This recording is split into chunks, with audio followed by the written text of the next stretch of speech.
자, 지금 이란을 둘러싼 갈등, 이거 정말 언제 터질지 모르는 시한폭탄 같은 상황이거든요. 근데요, 바로 이 시나리오를 지난 20년 동안, 정말 20년 동안 연구해온 전문가가 한 명 있습니다.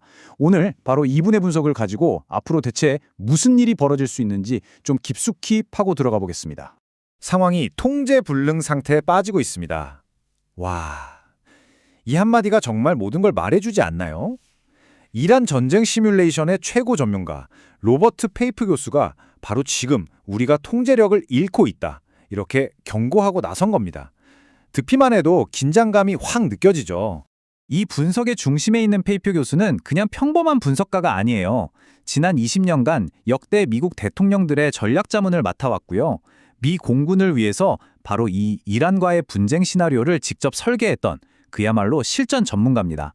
그의 전문성은 정말 의심할 여지가 없겠죠. 자, 이 숫자, 이게 바로 이 판의 크기를 보여주는 겁니다. 무려 16개. 이게 뭐냐면 이란이 지금 가진 농축 핵물질로 만들 수 있는 핵폭탄의 개수예요. 근데 진짜 무서운 건 뭔지 아세요? 이 핵물질이 지금 대체 어디에 있는지 아무도 모른다는 겁니다. 자, 첫 번째로 확전의 덫이라는 게 대체 뭔지부터 한번 살펴보죠. 어떻게 군사적으로는 이기는 것 같은데 이게 정치적인 재앙으로 이어질 수 있는지 말이에요. 페이프 교수가 말하는 확전의 덫은 이런 겁니다. 그러니까 처음엔 되게 성공적으로 보이는 군사작전이 있잖아요. 근데 그게 오히려 상대방의 정치를 더 강경하게 만들어서 결국 우리가 원치 않았던 더 큰 전쟁으로 빠져들게 만드는 일종의 예측 가능한 패턴이라는 거죠. 바로 여기에 확전의 덫이 가진 핵심적인 모순이 있습니다. 요즘 스마트 폭탄 기술이 워낙 좋아서 목표물의 90% 이상을 정확하게 맞힐 수 있거든요. 그럼 전술적으로는 완벽한 성공이죠. 근데 진짜 문제는 바로 그 다음에 시작됩니다. 바로 정치의 영역에서요. 이 말이 정말 핵심입니다. 폭탄은 그냥 건물만 부수는 게 아니라는 거예요. 폭탄이 터지면 공격당한 쪽의 정치가 바뀌고 심지어 공격한 쪽의 정치도 바뀝니다. 우린 보통 폭탄이 건물을 파괴하는 그 장면에만 집중하잖아요. 근데 그 폭탄이 사람들 생각과 정치 지형을 어떻게 바꾸는지는 쉽게 놓치곤 하죠. 보통 많은 사람들이 이란 정권을 생각할 때 약간 젠가타워 같은 걸 떠올려요. 뭐냐면 핵심 블록 하나, 그러니까 지도자 한 명만 쏙 빼면 그냥 와르르 무너질 거다, 이렇게 생각하는 거죠. 하지만 페이프 교수는 그건 정말 완전히 잘못된 생각이라고 딱 잘라 말합니다. 현실의 이란 정권은 젠가가 아니라 영화 매트릭스에 가깝다는 거예요. 어느 한 부분을 제거하잖아요. 그럼 시스템 전체가 즉각 적응해서 그 빈자리를 바로 메워버리는, 훨씬 더 끈질기고 회복력 있는 구조라는 거죠. 이게 그냥 이론적인 얘기가 아닙니다. 실제로 있었던 일이에요. 예전에 미국이 제거했던 이란의 최고 지도자는 사실 핵무기에 반대하는 종교 칙령, 파투아까지 발표했던 인물이었거든요. 어떻게 보면 일종의 안전장치였던 셈인데 그를 제거하자 시스템은 즉시 빈자리를 채웠습니다. 누구요? 훨씬 더 공격적이고 강경한 그의 아들이 새로운 최고 지도자가 된 거죠. 결국엔 우리가 스스로 더 까다로운 상대를 만들어버린 셈이에요. 자, 그럼 이 분쟁이 구체적으로 어떤 3단계를 거쳐서 확산되는지 그 과정을 한번 단계별로 짚어보겠습니다. 이 3단계를 잘 기억해 주세요.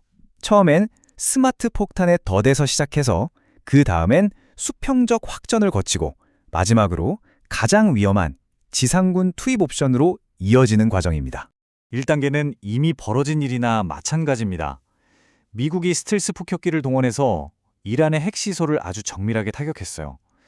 전술적으로는 성공한 것처럼 보였죠. 하지만 진짜 목표였던 농축 우라늄은 어땠을까요? 이란이 폭격 바로 이틀 전에 트럭으로 어딘가로 옮기는 모습이 위성사진에 딱 잡혔습니다. 결국 건물은 부셨지만 가장 중요한 핵물질은 못 친 거죠. 자, 이제 2단계로 넘어갑니다. 이란은 미국 본토에 직접 보복하는 대신 분쟁을 옆으로, 즉 수평적으로 넓혀갑니다. 어떻게 하냐고요? 정밀 드론을 사용해서 미국의 동맹국인 아랍에미리트나 사우디아라비아의 공항, 호텔, 유전시설 같은 곳들을 공격하기 시작하는 거죠. 이란의 전략은 아주 명확합니다. 미국의 동맹국들한테 경제적으로 큰 고통을 줘서 우리 괜히 미국 편들다가 피해만 보내, 이런 여론을 만들어내는 거예요. 관광산업이 망가지고 석유 수출길이 막히면 그 나라들 내부에서 이제 미군 철수시켜라 하는 압력이 커지겠죠. 결국 미국의 동맹을 흔들어서 와해시키려는 아주 교묘한 전략입니다. 여기서 정말 충격적인 예측이 나옵니다. 이 모든 상황을 20년 동안 시뮬레이션해온 페이프 교수는요, 과연 이 분쟁이 다음 단계, 그러니까 가장 위험한 3단계로 넘어갈 가능성을 얼마나 높게 보고 있을까요? 무려 75%입니다. 네, 잘못 들으신 게 아니에요. 75%.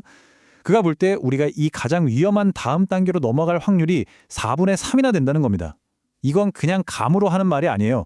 수십 년 동안 쌓아온 데이터랑 수많은 시뮬레이션을 돌려본 결과가 이렇다는 거죠. 바로 3단계, 지상군 투입 옵션입니다. 공습을 해도, 폭격을 해도 핵물질이 어디 있는지 알 수가 없게 되니까 결국 그걸 찾으려면 우리가 직접 땅으로 들어가서 수색해야 한다는 논리가 힘을 얻게 되는 겁니다. 이게 바로 이 분쟁이 걷잡을 수 없이 커지는 마지막 단계인 거죠. 자, 세 번째입니다. 이제 대통령은 중대한 선택의 기로에 서게 됩니다. 대체 어떤 어려운 딜레마에 빠지게 되는 걸까요? 이런 상황을 홉슨의 선택이라고 부릅니다. 이게 뭐냐면 17세기 영국에 홉슨이라는 마구간 주인이 있었는데 손님한테 말을 빌려줄 때 항상 문 바로 앞에 있는 말만 빌려가든지 아니면 아예 빌려가지 말든지 둘 중 하나만 선택하게 했대요. 그러니까 사실상 선택지가 없는 선택을 강요당하는 그런 외통수 상황을 말하는 거죠. 그래서 대통령 앞에 놓인 길은 딱 두 가지입니다. 하나는 지금 당장 군대를 물리고 약간의 정치적 손실을 인정하는 거죠. 다른 하나는 자존심 때문에 여기서 판돈을 더 키우고 나중에 훨씬 더 큰 실패를 맞이할 위험을 감수하는 겁니다. 페이프 교수가 이 상황을 딱 한 사람에 비유하는데 바로 베트남 전쟁 때 린든 존슨 대통령입니다.